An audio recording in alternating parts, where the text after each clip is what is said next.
Right Honorable Speaker, let me commence by congratulating the Honorable Nambeshe Nalukoola upon the hard-earned victory of Kawempe North seat.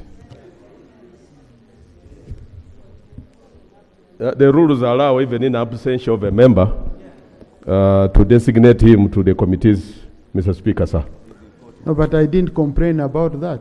So whom are you responding to, Honorable? There were murmurs from the members.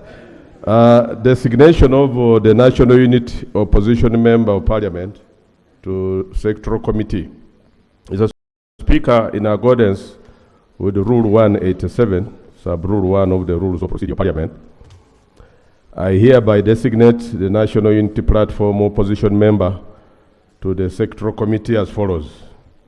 Committee on Environment and Natural Resources, the Honorable Nambeshe Nalukoola of Kawempe North.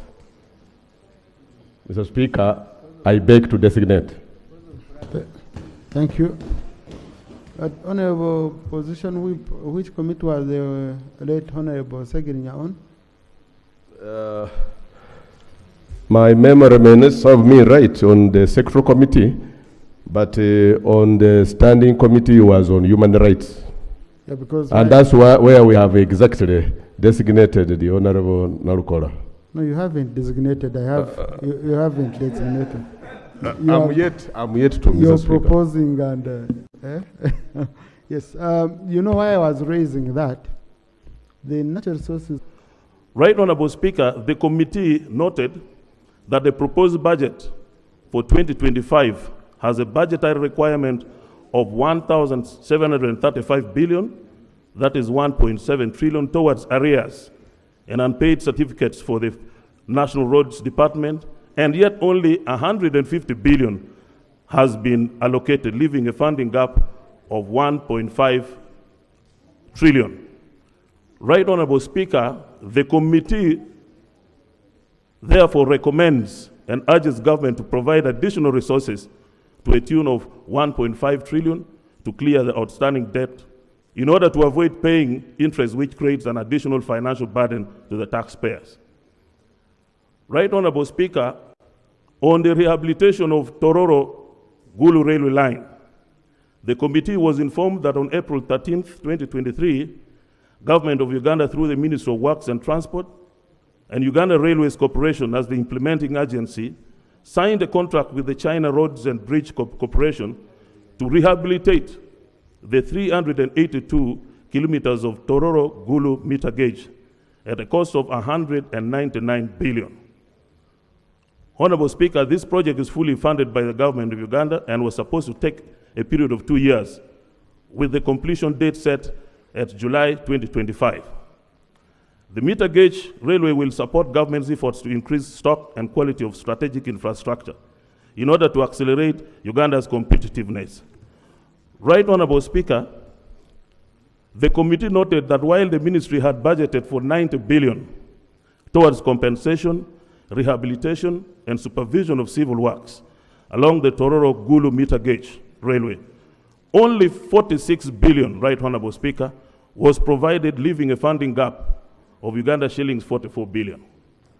Right Honorable Speaker, the committee takes cognizance of the crucial role that the Tororo-Gulu meter gauge railway will unveil for northern Uganda and Uganda as a whole, upon completion in terms of boosting economic growth through facilitating trade and transport, connecting the region to global markets, and boosting key value chains like agriculture, cement, oil and gas, and therefore recommends and urges government to provide additional 44 billion for the meter gauge railway, if it is to be completed by the end of 2025. Right Honorable Speaker, the committee further recommends that the meter gauge railway to Gulu be extended to Pakwach, because the rail line infrastructure originally terminated at Pakwach and is still in existence, although it needs rehabilitation. Right Honorable Speaker, the new standard gauge railway line, the committee was informed that the standard gauge rail line has been allocated 79 billion under Government of Uganda counterpart funding. and 2.2 trillion under external financing for the year 2025-2026.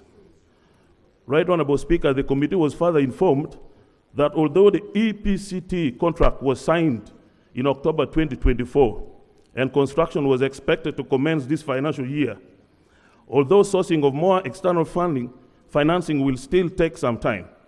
In view of the above, Right Honorable Speaker, the government of Uganda and the contractor agreed to start part of the preliminary works on the project under limited notice to proceed arrangement for which the budget is Euros 75 million. The works were expected to commence in January 2025, and the process to effect this is ongoing. Whereas the preliminary works are set to commence soon and full works in financial year 2025-26, the external budget of 2.2 trillion is inadequate, but the budget of 79 billion is significantly inadequate. The project requires additional funding.